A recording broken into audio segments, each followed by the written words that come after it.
Hello guys, it's Max here from Daily Market Movements, and in front of me we have the Nasdaq 100 futures chart. As you can see here on Tuesday's session, the second session of the week, we haven't really done much. We've just been trading flat pretty much the whole session. We're currently down roughly 0.31% on the day, with only a few hours left in the US session to go.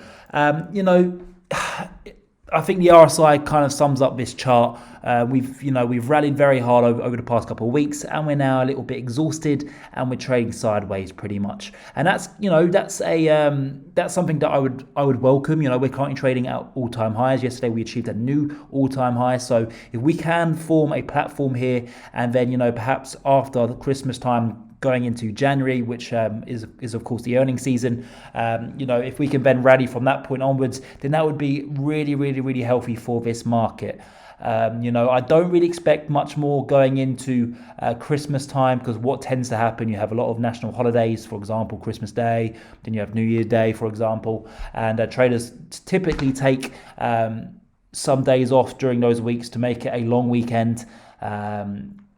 So they have more time with their loved ones, and of course it is the festive season. So liquidity can be very low, so don't expect any major movements. And I kind of feel like the Santa Claus rally, which typically happens in the month of December, we've already kind of experienced that in November. We had such a good week in November. Nasdaq was up roughly 8 to 10% in 1 week.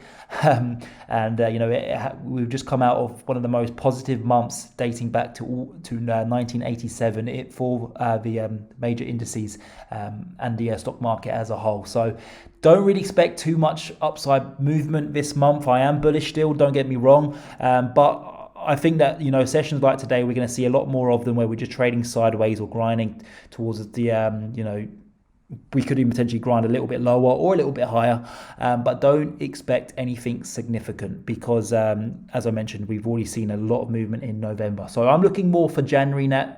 Once the RSIs maybe calm down and regain 10 points, that's when I reckon the buyers will come back in, buy the small dips, and then I think that's when we will then try to extend that next leg higher, not just for the Nasdaq 100, but also for the Dow and the S&P 500. So I am very bullish on the US indices in general. I've mentioned this in my videos before, and I am expecting a large e-commerce Christmas, and quite frankly, the big tech stocks are going to smash it for the festive period. So January is going to be a very bullish month from my point of view.